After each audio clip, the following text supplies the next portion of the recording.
একটা কথা খুব কনসিস্টেন্টলি আমরা শুনেছি, এই জায়গায় ইনফ্যাক্ট তিনি খুবই কনসিস্টেন্ট। সেটা হচ্ছে নির্বাচন এই বছরেই হতে পারে ডিসেম্বরের মধ্যে অথবা আগামী বছরের জুনের মধ্যে। তিনি বেশ কয়েক মাস আগে জাতির উদ্দেশ্যে ভাষণে প্রথম বলেছেন, এরপর তিনি দেশের বাইরে গেছেন, দেশের মিডিয়ার সাথে অনেকের সাথে ইন্টারভিউতে তিনি এই কথাটা ক্রমাগত বলেছেন। তার সাথে কেউ দেখা করতে গেছে, খুব গুরুত্বপূর্ণ কেউ কোনো দেশের, এই কয়েকদিন আগেই একজন মার্কিন সেনেটর তার সাথে যখন দেখা করতে গেছেন সেখানেও তিনি ঠিক একই কথা বলেছেন। এবং কথাটা এখন এইভাবে এসে হাজির হয়েছে।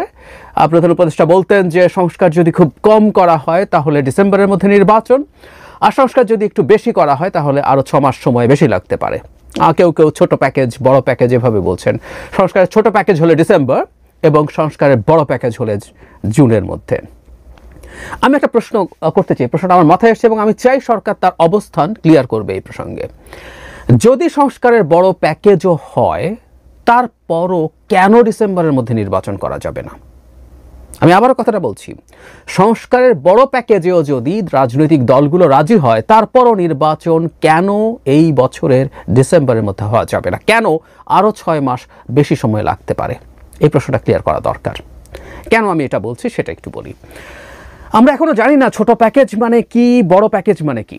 আমরা ধরে নিতে পারি যতগুলো সংস্কার প্রস্তাব সরকারের দিক থেকে দেয়া হয়েছে, আমরা জানি যে 5টা কমিশনের এর মধ্যে একটা, প্রথম যে 6টা হয়েছিল এর মধ্যে একটা পুলিশ সংস্কার কমিশনের কোনো সংস্কারের প্রস্তাবনা আসলে এখানের দলগুলোর কাছে দেওয়া হয়নি, কারণ যে প্রস্তাবনাগুলো তারা অ্যাগ্রি করতে যাচ্ছেন প্রাথমিকভাবে সেগুলো সব প্রশাসনিক ব্যবস্থার মাধ্যমে সম্ভব, তাই তাদের ভাষায় তারা এটা দেননি।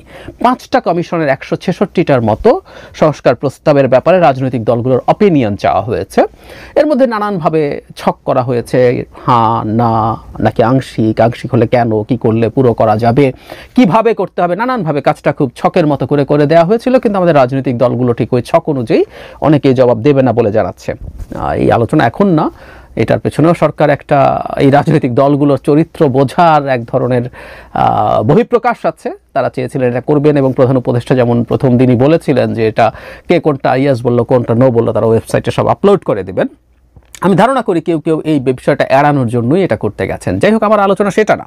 তো 166টার মধ্যে আমরা ধরি মানে সর্বোচ্চ 166টা জায়গায় সবাই একমত হতে পারে, বা 50%ও অনেক বড় সংস্কার, সেটাও কোনো সন্দেহ নাই। যদি 50%ও সবাই অ্যাগ্রি করে, তাহলে যদি বড় প্যাকেজও হয় তাহলে আসলে সময় কত লাগতে পারে, সংস্কারের জন্য আসলে কি করতে হবে আমরা ব্যাপারটা একটু বুঝি। আমি নিজে একটা সংস্কার কমিশনের সদস্য ছিলাম, নির্বাচন ব্যবস্থা সংস্কার কমিশন।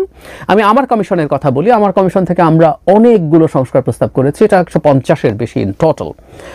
এটাকে আমরা মোটা দাগে 2 ভাগে ভাগ করতে পারি। একটা হচ্ছে 3 ভাগ বলা যায়, কিন্তু মূলত 2 ভাগ, যেগুলো আমাদের এক্সিস্টিং আইন বিধিবিধান এগুলো পরিবর্তন করার জন্য বলা হয়েছে একটা অংশ। এবং আমরা মনে করি আমাদের নির্বাচন এবং নির্বাচন কমিশন সংশ্লিষ্ট যে ধারাগুলো আছে, যে অনুচ্ছেদগুলো আমি এভাবে বলবো, অনুচ্ছেদগুলো আছে আমাদের কনস্টিটিউশনের, সেগুলোরও ক্ষেত্রে বেশ কিছুটার ক্ষেত্রে আমাদের পরিবর্তন, সংযোজন, এরকম নানান রকম সাজেশন আছে।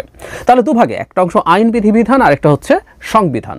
আর কিছু আছে কিছু প্রশাসনিক ব্যবস্থাপনার মাধ্যমেই সম্ভব, এগুলোর জন্য আসলে সংবিধান দূরেই থাকুক, আইন সংশোধনেরও কোনো প্রয়োজন নেই। এখন যে জিনিসগুলো আইন দ্বারা সংশোধন সম্ভব সেগুলো তো কি করবে, এখন যেহেতু সংসদ নেই, আইন তৈরি করতে হবে না, আইন তৈরি করা যাবে না। এমনকি পার্লামেন্ট থাকা অবস্থায়ও কখনো কখনো সরকার খুব দ্রুত কোনো আইন করার জন্য রাষ্ট্রপতির অধ্যাদেশ জারি করে দেন। অধ্যাদেশ আসলে একটা আইনের মতোই কার্যকর, শর্ত হচ্ছে জাস্ট নেক্সট পার্লামেন্টে সেটাকে আইনে পরিণত করতে হবে ফর্মালি।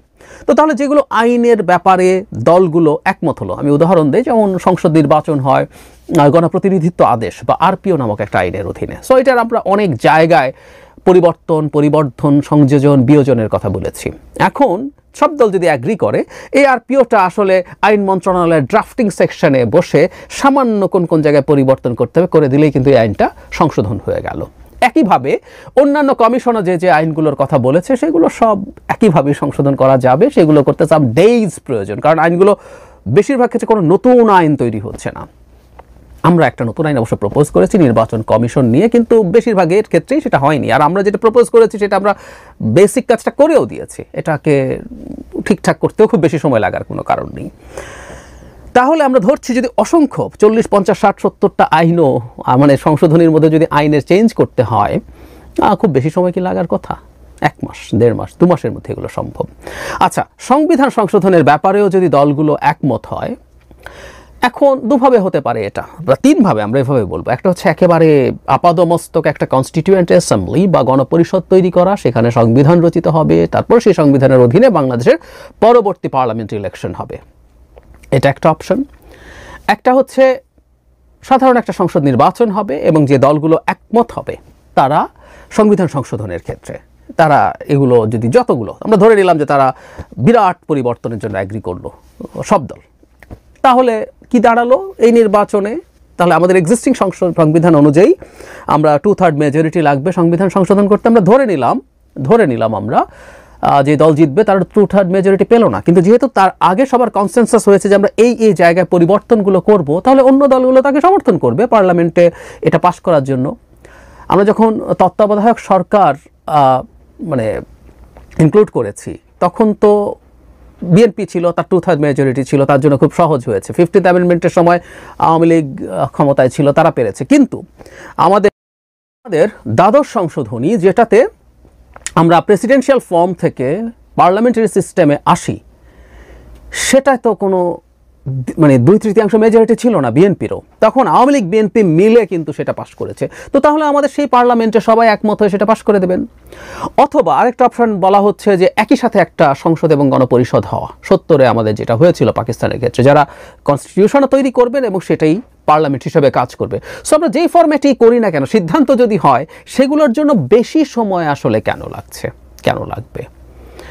আমি যেটা বলতে চাইছি, দলগুলো যদি 10টা, 15টা, 20টা আইন সংশোধন করতে রাজি হয়, বা 50টা, 100টাও রাজি হয়, এটা ভার্চুয়ালি একই সময় নেবে।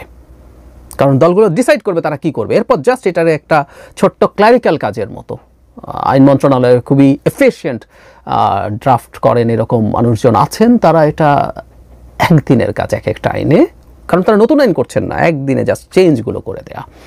সংবিধানের ক্ষেত্রে তো কিছু করার নেই, এটা একটা কনসেনসাস যদি হবে সেটা লিখে পড়ে নিলেই হবে। তার মানে ব্যাপারটা হচ্ছে কিছুটা সময় লাগতে পারে দলগুলোর সাথে এই কনসেনসাস তৈরির ক্ষেত্রে। প্রাথমিকভাবে তাদের রিপোর্ট চাওয়া হয়েছে, এখন তাদের সাথে ইন্ডিভিজুয়ালি কথা হবে।